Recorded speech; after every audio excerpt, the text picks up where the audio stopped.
This is Michael Wilson. In our Faith at Work series, we're looking at should we view the corporate world as corrupt? Well, we're going to be exploring the tools that Jesus gives us to work out our faith at work. As a backdrop, it helps to understand the nature of the workplace. This is where some basic theology comes into play. This is the biblical view of reality. We're going to go through a lot of scriptures, but the case needs to be made. Corporations are made up of people. Well, what are the implications of that? How does Jesus see things? There's only one who is good, and that is God and his son Jesus.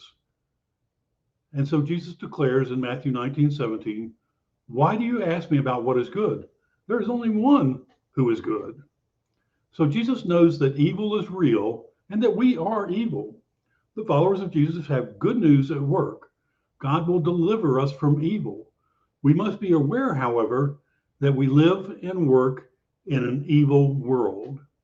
So in Matthew 6:13, Jesus says, lead us not into temptation, but deliver us from evil. So Jesus knows what our corporate leaders are thinking in their hearts. That is a reality check.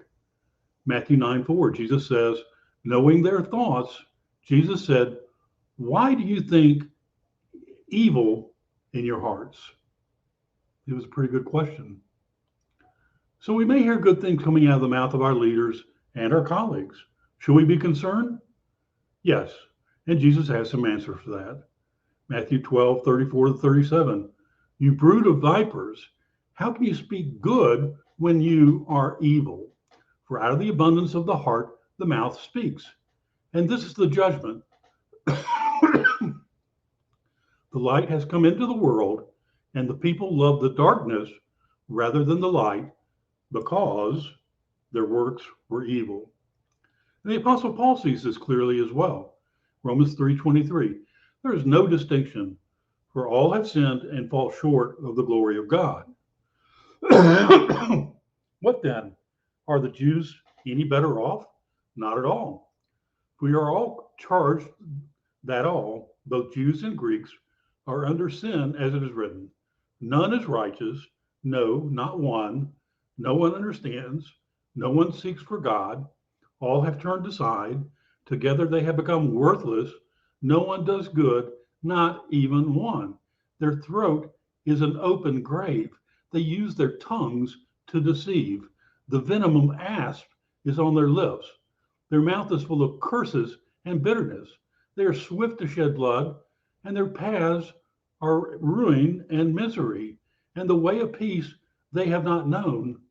This is no fear of God before their eyes. So, in case this is not clear, there's more. Jesus said, an evil and adulterous generation seeks a sign, but no sign will be given except the sign of the prophet Jonah.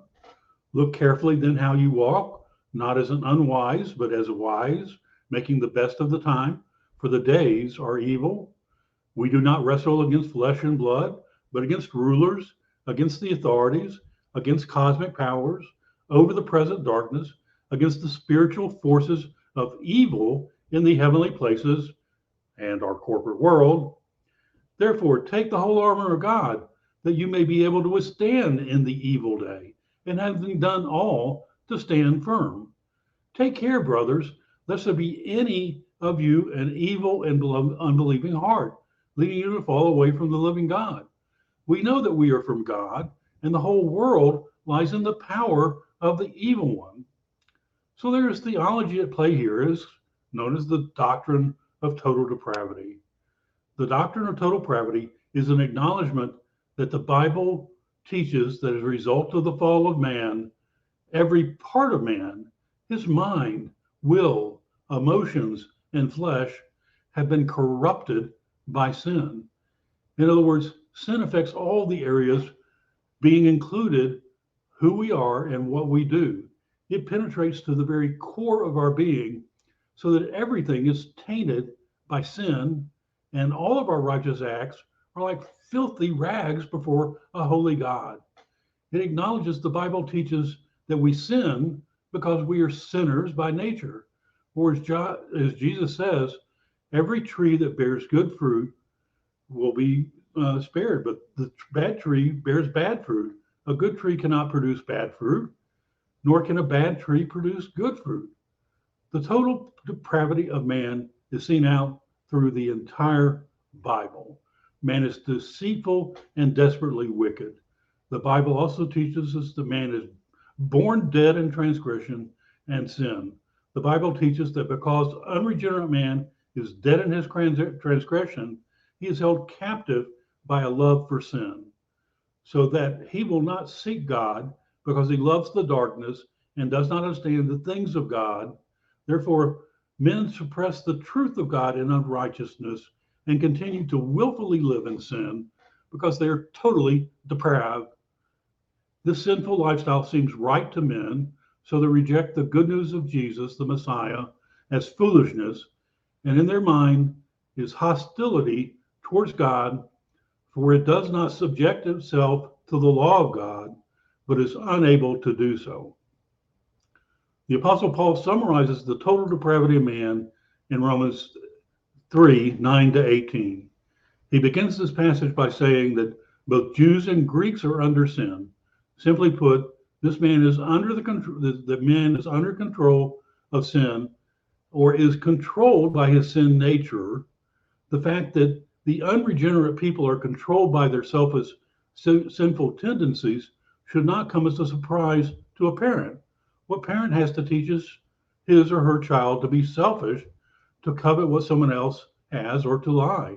These actions come naturally from the child's sin nature. Instead, the parent must devote much time to teaching the child the importance of telling truth and sharing instead of being selfish, and obeying instead of rebelling. In the rest of this passage, Paul quotes extensively from the Old Testament in explaining how sinful man really is. We see that no one is without sin, no one seeks after God, no one is good, their speech is corrupted by sin, their actions are corrupted by sin, and above all, they have no fear of God. So when one considers even these few verses, it becomes abundantly clear the Bible does indeed teach that fallen man is totally depraved because sin affects all of him, including his mind, will, and emotions, so that none who does good, no, not one, and that includes our total corporate world, our nature, our leaders' nature, our colleagues' nature. It is corrupt, one through and through. So the corporate workplace, its leaders and employees are made up of collective groups who are depraved and evil. Jesus sees this clearly, and he says, if you then, who are evil, know how to give good gifts to your children, how much more will your Father, who is in heaven, give good things to those who ask him? And that, my brothers and sisters, is some mighty good news.